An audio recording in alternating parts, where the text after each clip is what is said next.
From a group of 2x squared black bees, square root of half of the group went to a tree. Again 8/9 of the bees went to the same tree. The remaining 2 got caught up in the fragrant lotus. How many bees were in total? So இந்த 2x ஸ்கொயரோட value தான் கேட்டிருக்காங்க. ஓகேவா? So என்ன சொல்கிறாங்கன்னா, ஒரு group of 2x square வந்து birds இருக்குது. இதை என்ன பண்ணுறாங்க அப்படின்னா, ஃபஸ்ட்டு கான்செப்ட் என்னென்னா, square root of half of the group அப்படின்றது என்னென்னா 2x ஸ்கொயர். இதில் half of the group square root of half of the root வந்து வெளியே போயிடுது, ஃபஸ்ட்டு ட்ரீலேருந்து போயிடுது. ஸோ இந்த நம்பர் இதில் வந்து சப்ட்ராக்ட் பண்ணணும். நான் என்ன பண்ணுறேன், சிம்பிளிஃபை பண்ணிவிட்டு சப்ட்ராக்ட் பண்ண போகிறேன். 2 cancel, then root of x square இருக்கும். ரூட் எக்ஸ் ஸ்கொயரை ரிமூவ் பண்ணோன்னா எக்ஸ் வரும், -x. Next again 8/9 of the piece. 8/9 8/9 2x square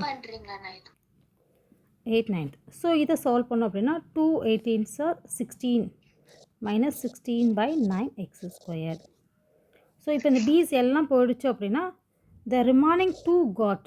so இது எல்லாம் சேர்ந்தது ரிமைனிங். இதை ஃபுல்லு ரிமூவ் பண்ணிட்டோன்னா, டோட்டலேருந்து இதை ஃபுல்லு ரிமூவ் பண்ணிட்டோன்னா 2 வந்து ரிமைனிங் இருக்குன்னு சொல்கிறாங்க. இந்த மாதிரி ஒரு ஈக்குவேஷனை ஃபஸ்ட்டு க்ரியேட் பண்ணுறோம். ஈக்குவேஷன் க்ரியேட் பண்ணது புரியலை அப்படின்னா அகைன் ஒன் டைம் பார்த்துக்கோங்க.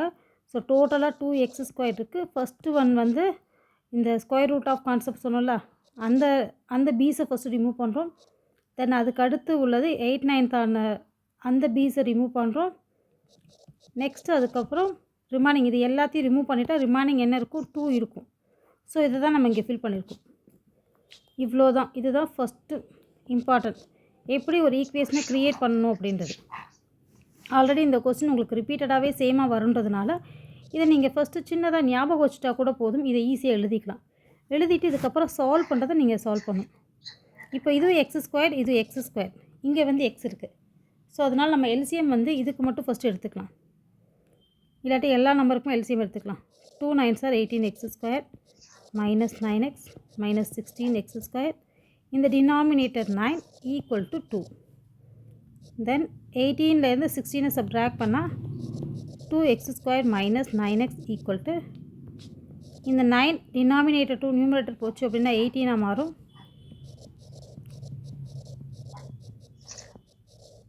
ஓகேவா? இப்போ என்ன பண்ணுறோன்னா இதையும் மல்டிப்ளை பண்ணுறோம். -36. இப்போது 36 வர மாதிரியான டேபிள்ஸ் போடுறோம். என்னென்ன டேபிள் இருக்குது? 1 × 36 2 வருமா? எஸ். 18 2s are 36 3 12. எது ரெண்டையும் நமக்கு சப்ட்ராக்ட் பண்ணும்போது 9 வரணும். ஸோ 3 and 12 தான் சப்ட்ராக்ட் பண்ணும்போது 9 வரும். மிடில் வேல்யூ மைனஸாக இருக்கனால லார்ஜஸ்ட் நம்பருக்கு மைனஸ் கொடுக்கணும். தென் இங்கே இருக்க ரெண்டு சைனையும் மல்டிப்ளை பண்ணி இங்கே போடணும். Minus into minus plus. Next சிம்பிளாக இந்த எக்ஸ் ஸ்கொயரோட கோஎஃபிஷியன்ட் என்னவோ அதை ரெண்டு சைடும் டிவைட் பண்ணணும். இப்போ டினாமினேட்டில் என்ன டேர்ம் இருக்கோ அதை எக்ஸோட மல்டிப்ளை பண்ணி +3. இது கேன்சல் பண்ணுற மாதிரி தான் இருக்குது, கேன்சல் பண்ணிக்கலாம். 6 x - 6 = 0. therefore x is equal to -3/2 and x is equal to 6. So positive value தான் எடுத்துக்கணும் அப்படின்னால x is equal to 6. அதனால் நம்ம என்ன பண்ணுறோம், ஸோ டோட்டலாக அந்த குரூப்பில் எவ்வளோ பேர்ட்ஸ் இருக்குன்னு கேட்குறாங்க. பீஸ் வந்து 2 × x square. What is the value of x? 6 square 2 × 36. So 72 piece வந்து இருக்கும். இதுதான் இதோட ஆன்சர்.